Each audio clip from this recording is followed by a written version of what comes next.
Selamat pagi teman-teman semuanya seluruh negeri, anggota Kagama Kabupaten ya, Kabukor dan juga anggota Kagama yang lainnya. Jadi 20 menit ke depan saya akan bicara mengenai produksi mikoriza arbuskular secara mudah ya. Jadi apa itu mikoriza? Mikoriza adalah merupakan simbiosis mutualisme antara jamur dengan akar tanaman. Ini dari apa yang setelah saya tekuni mungkin lebih dari 35 tahun ini merupakan salah satu mikroorganisme yang paling ideal ya untuk mensupport pertumbuhan tanaman ya. Kemudian hampir 80% lebih tanaman di muka bumi ini berasosiasi dengan mikoriza. Jadi mikoriza ini berkembang di dalam akar, nanti akarnya kalau kita lihat di bawah mikroskop itu ada gambar-gambar seperti pada gambar yang di bawah ini ya. Kemudian cara kerjanya ini luar biasa ya. Jadi dia bisa meningkatkan eksplorasi perakaran itu sampai 700 kali ya, volume ya. Sehingga penyerapan air, penyerapan nutrisi, kemudian ketika kekeringan dan sebagainya itu tanaman menjadi tahan, tapi juga tanaman menjadi lebih subur ya. Mikoriza ini mendapatkan makanan dari tanaman, tapi tanaman itu diberi. Jadi istilahnya memang simbiotik mutualisme itu saling memberi ya. Ini bentuk kehidupan kerjasama yang sangat sangat menarik dan sangat harmonis ya. Dan mestinya kita juga seperti ini. Jadi kita saling kerjasama, saling menguntungkan dan sebagainya. Jadi kalau kita lihat di gambar yang kanan itu kita bagi dua, itu tanaman yang bermikoriza dan tidak, itu memang beda banget, beda sekali. Jadi tanaman yang bermikoriza ini mulai dari lebih tahan terhadap penyakit, lebih tahan terhadap cekaman abiotik, kemudian juga pertumbuhannya lebih besar, serapan haranya lebih besar, kemudian di bagian bawah juga luar biasa, bahkan juga mikoriza ini menghasilkan senyawa glikoprotein yang bisa membuat tanah ini strukturnya lebih baik, yang nanti efek bola saljunya itu menjadi luar biasa. Jadi bahkan ya dengan mikoriza ini kita bisa memanfaatkan tanah-tanah yang tandus atau mungkin tidak bisa ditumbuhi tanaman. Dengan mikoriza ini bisa kita sulap ya, bisa kita rubah menjadi tanah yang subur ya tanamannya di situ. Jadi teman-teman yang pecinta buah, pecinta hortikultura ini kalau cari tanah nggak usah tanah yang subur ya. Nanti dengan mikoriza kita bisa memperbaikinya, dan justru itu yang peluang yang lebih menarik, karena tadinya tanah-tanah yang idle ini kita bisa manfaatkan dengan buah. Mungkin teman-teman di Kagama ini bisa menjadi perintisnya bahwa tanah-tanah yang marginal, tanah suboptimal atau tanah yang tidak diminati orang itu kita berdayakan atau kita manfaatkan dengan salah satunya adalah menggunakan mikoriza ini. Tapi memang mikoriza ini bertindak sebagai penjamin ya. Sudah barang tentu nanti di situ kehidupan yang lainnya itu akan bersama-sama dengan mikoriza itu saling kerjasama. Jadi kalau ibaratnya di dunia kehidupan kita ini sebagai asuransi ya, mikoriza ini sebagai asuransi untuk menjamin kehidupan di perakaran yang lainnya. Nah, ini beberapa contoh di tanaman buah. Memang laporannya tidak banyak karena memang buah ini umurnya panjang ya. Jadi penelitian-penelitian ke buah itu biasanya hanya sampai pembibitan, tidak sampai diikuti sampai jauh karena mungkin waktunya mungkin ya. Tapi ini beberapa hasil, misalnya ada jeruk, ada jambu, ada yang lainnya. Kemudian kalau kita lihat tanaman yang bermikoriza ini secara kasat mata itu pertumbuhannya lebih baik, perakarannya lebih baik ya. Belum lagi yang nggak kelihatan matanya ya, nggak kelihatan oleh mata itu jauh lebih banyak, karena tadi saya sampaikan dia bisa mengeksplorasi lebih dari 700 kali volume, sehingga ketika musim kering mungkin tanaman yang lain mati, maka tanaman yang bermikoriza itu masih segar bugar karena dia bisa memanfaatkan air-air yang ada di dalam tanah. Kemudian di apa namanya di tanaman hortikultura ini juga bisa kita gunakan saat pembibitan dan sebagainya itu apa namanya akan lebih baik. Ini si kendang ini bukan apa namanya bukan merek dagang ya. Ini ada istilah yang sering saya gunakan aja ya. Si kendang itu si kecil yang nendang ya. Jadi kalau cari di toko-toko mungkin nggak ada karena ini hanya istilah yang saya gunakan untuk memberi nama lain, nama panggilan dari mikorizа yang saya kembangkan ini ya. Jadi tanaman akan sehat, tanaman akan berbuah banyak, kemudian kalau kita lihat membuat hati kita bahagia.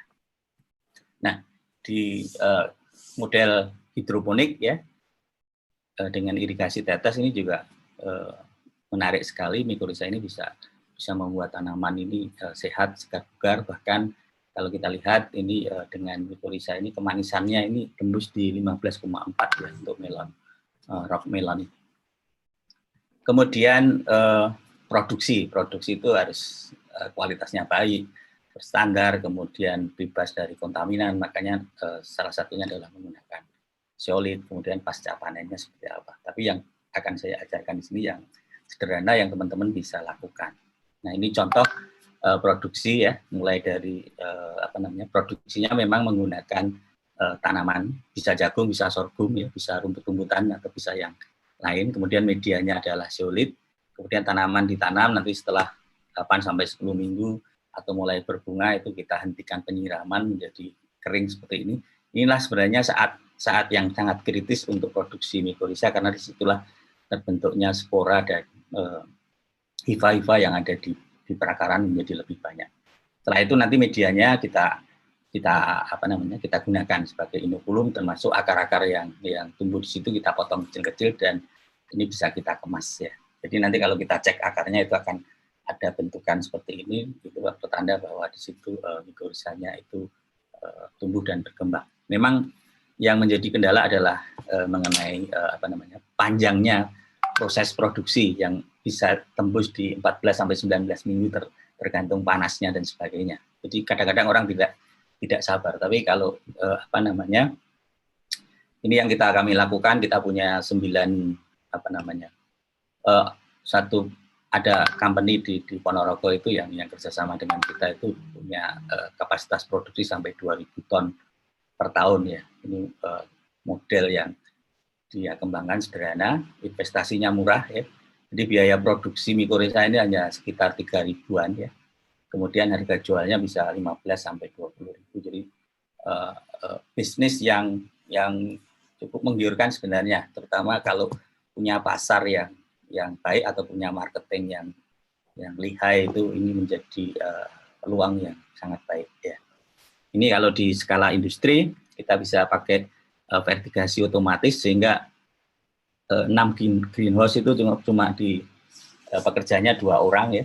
Jadi hanya mengecek kalau ada sesuatu yang bermasalah dan sebagainya sehingga ini apa namanya tadi seperti saya sampaikan menguntungkan sekali. Nah, ini contoh ini yang di kerjasama antara Universitas Gadjah Mada dengan salah satu industri di Ponorogo itu punya produk yang namanya microgrow ya. Itu terdiri dari campuran mikorizа. Kenapa campuran? Karena memang tanaman itu cara berkawan dengan mikorizа itu antara tanaman yang satu dengan yang lainnya berbeda-beda. Kemudian kadar airnya 8 sampai 11, kemudian bahan pembawanya adalah zeolit. Nah, sekarang saya putarkan ini cara apa namanya produksi secara mandiri mudah ya. Halo, sampai ketemu lagi.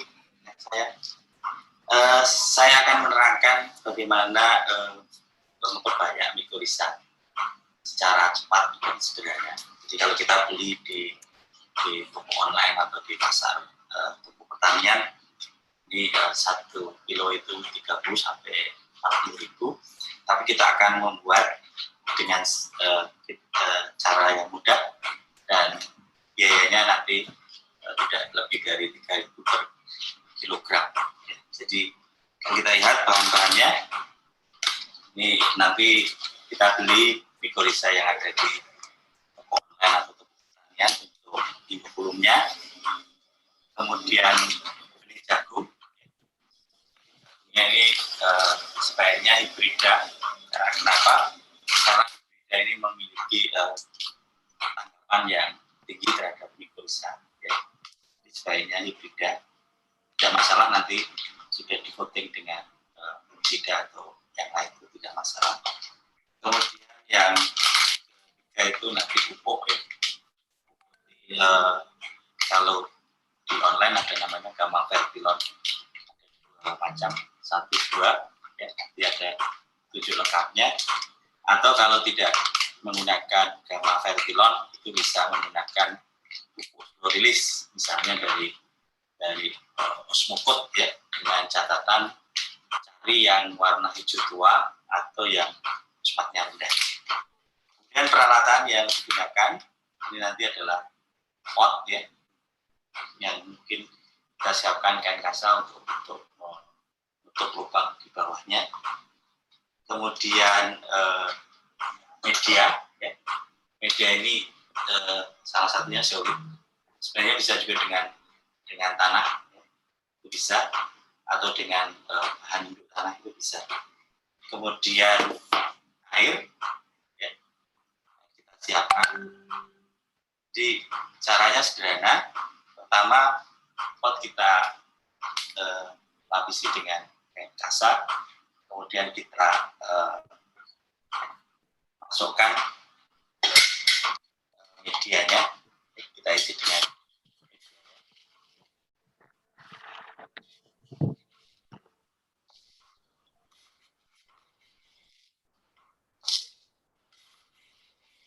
sebenarnya tidak harus kecil ya, 1 kilo bisa, bahkan 5 kilo juga bisa.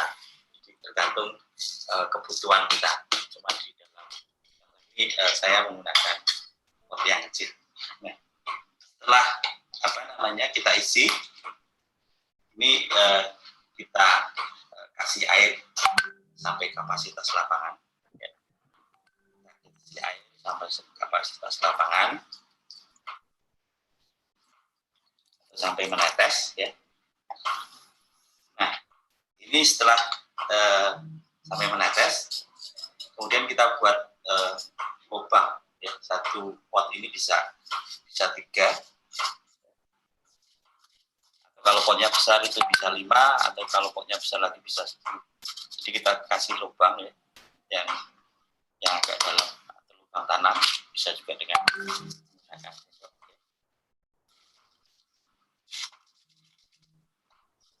ini. Kemudian yang kita lakukan,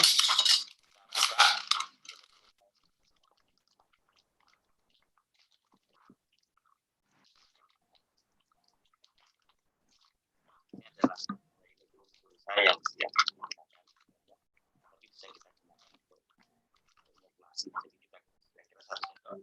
Kita taruh di lubang tanam,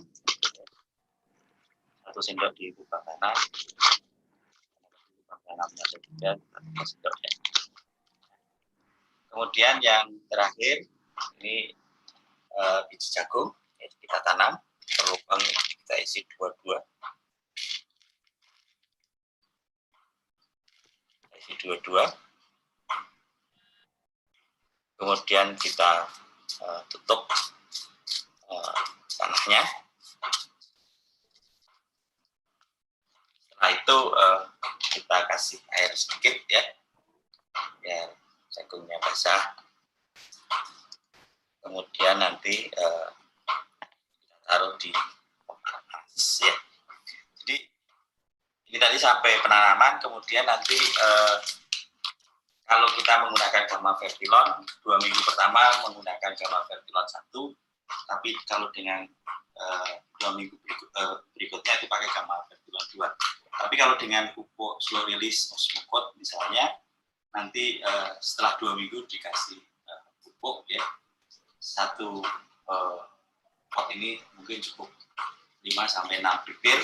Kemudian kita biarkan tumbuh ya, kita taruh di tempat yang cukup sinar matahari, kemudian sampai tumbuh. Nanti kita tunggu sampai tanamannya mulai berbunga. Setelah berbunga, nanti penyiraman kita hentikan.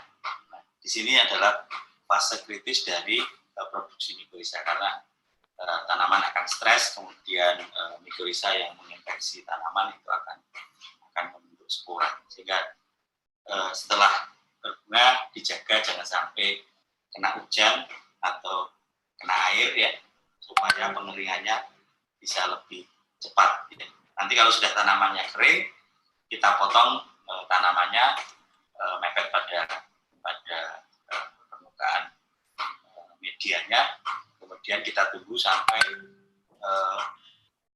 kadar airnya sekitar 10-12%. Ya. Jadi ini kira-kira memakan waktu sekitar 14 minggu ya, sampai jadi, dan nanti kalau sudah 14 minggu sudah kering 10-12%, maka ini siap digunakan sebagai inokulumikosa seperti halnya kalau kita beli. Saya kira itu untuk tutorial singkat ini sangat mudah dan sangat murah ya, karena modalnya yang paling mahal ini adalah solidnya itu sekitar 1 kilo itu Rp1.000. Nanti yang lain itu kebutuhannya sangat sedikit. Demikian, saya kira silakan mencoba karena sangat sederhana dan mudah. Terima kasih, sampai ketemu lagi. Kemudian ini akan saya tunjukkan bagaimana aplikasi di tanaman pindah tanam ya.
Terima kasih, saya kira itu sebagai pancingan dari saya, mudah-mudahan bermanfaat ya. Kemudian waktu saya kembalikan ke Ibu moderator ya, untuk keluar.